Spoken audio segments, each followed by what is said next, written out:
What's going on, guys? JSGC here, and we are here for another Manchester City video. Today we're going to be doing my match review, match reaction and match analysis of Manchester City's victory away at Tottenham Hotspur. I'm going to repeat that just in case you guys misheard me.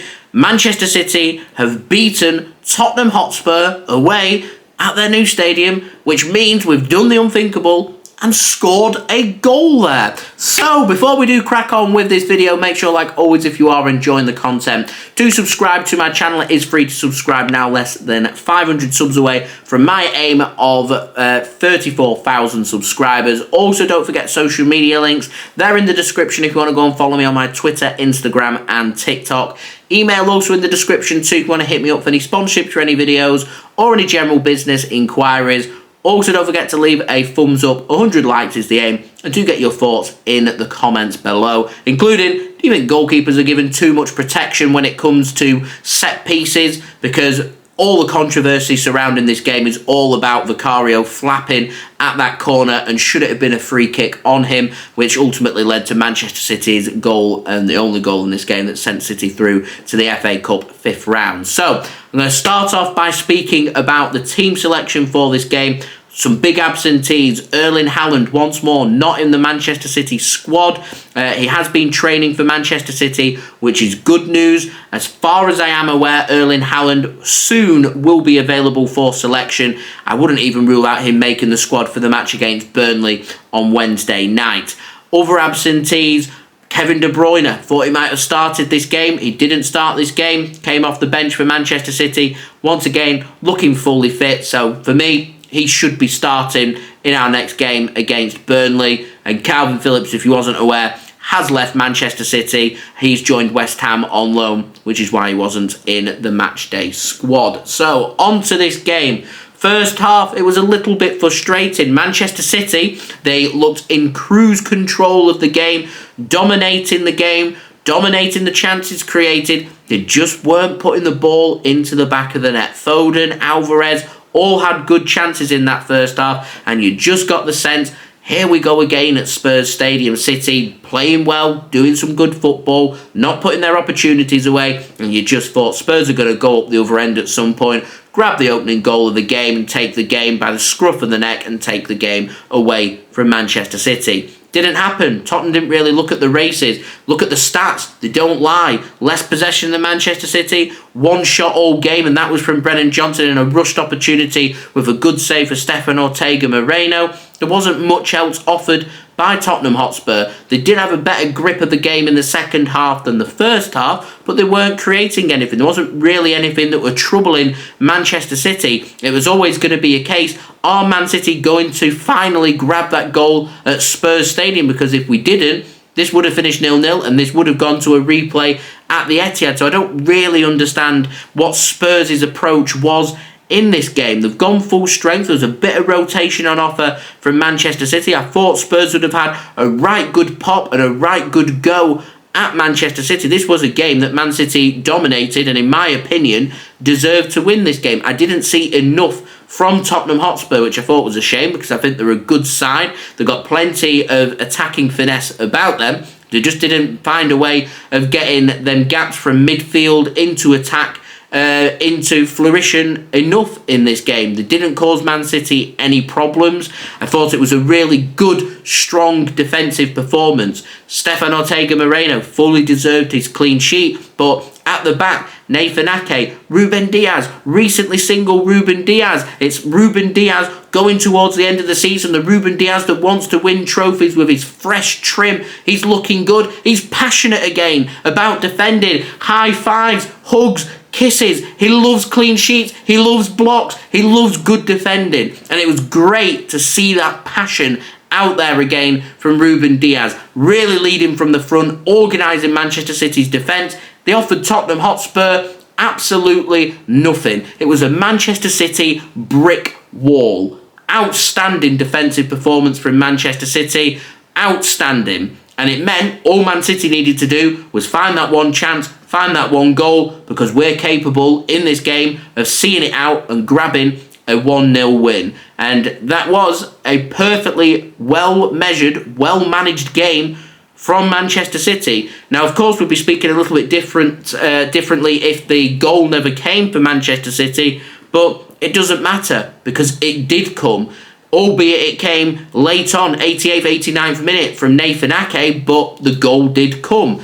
Now, good chances for De Bruyne as well in the second half. Great chance for Alvarez early in the second half as well. There were opportunities here for City to have scored more, should have scored more, and something that I imagine they'll be working on in training ahead of Burnley's game, and certainly in mind when we come back to Spurs Stadium in the Premier League later on in the season. We can use this now as momentum to say we know what it takes and how to win at Spurs Stadium, this new stadium, a ground that we've not won at before, a ground that we've not scored a goal at. All these mental blocks, we're over them, we've conquered them. That's a big deal. I take that away from this game more than I take away that Manchester City are into the 5th round of the FA Cup, because the match that we've got at Spurs Stadium could well be a potential devastating or influential result for Manchester City when it comes to potentially winning the Premier League. There's not much margin for error. Matches at Spurs Stadium,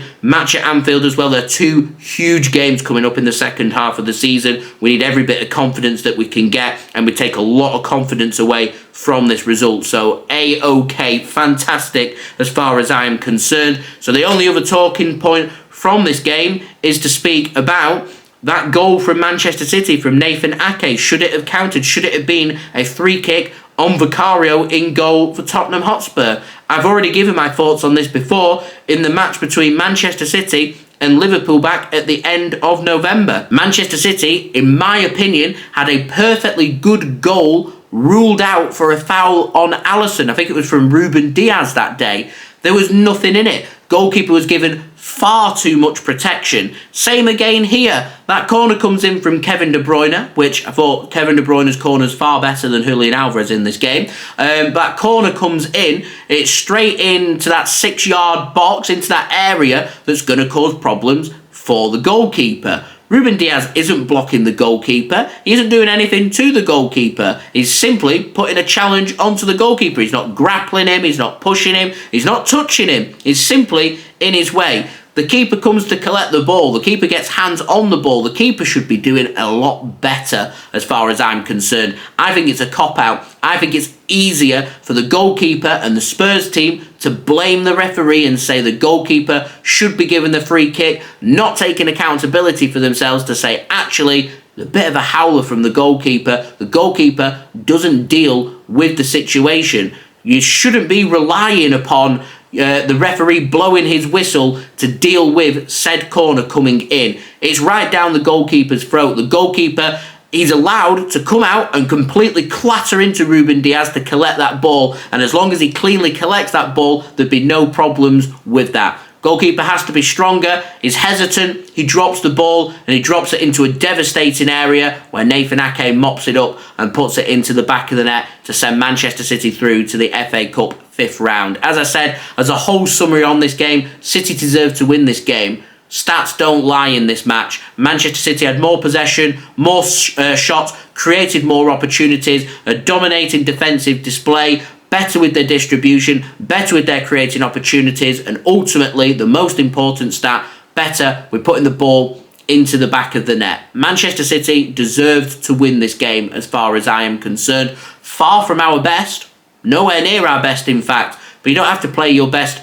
to win the game. You just need to do enough to beat the opponents that you are playing. And going up against a full-strength Spurs side away from home, it's one of the most difficult away matches that we've got. What Manchester City managed to do here was go up with a physical battle, show they're ready for this final push to the end of the season. Mentally, physically, they have what it takes to be very successful come the end of the season. It's a massive victory this for Manchester City, and what we need to do now is use that as momentum. We've got some Premier League games coming up now, making sure that we are winning them games. We know we've got Burnley coming up midweek, away match Monday night against Brentford, a home match against Everton. The 3 games that we're looking at there, 3 matches, 3 games, 3 wins, 9 points. Assess the situation again from there. So, all in all, I am a very, very happy City fan right now. Who isn't going to be a happy Manchester City fan right now?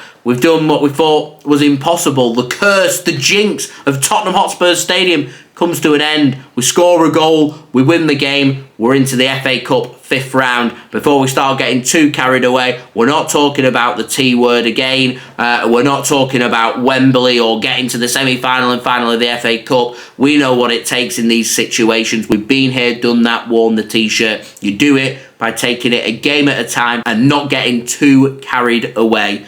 Outstanding result for Manchester City. Need to use that now for motivation. 5 days' time, home match against Burnley. Take on them, see if we can get another 3 points, put pressure onto everybody else, and go from there. So there we go. They have been my thoughts. Do let me know your thoughts in the comments below. Also, don't forget to leave a thumbs up. 100 likes is the aim. Do subscribe as well if you're new around here. Press that red button, press the bell, and put your push notifications on. Also, don't forget social media links. They're in the description if you want to go and follow me on my Twitter, Instagram, and TikTok. Email also in the description too if you want to hit me up for any sponsorships for any videos or any general business inquiries. And I'll see you all again tomorrow for my next daily Manchester City transfer update, as we have that to look forward to right through to January 31st. So I'll see you then. So I've been JSGC. Thank you everyone for watching. I hope everyone is safe and well. Peace. Ciao for now.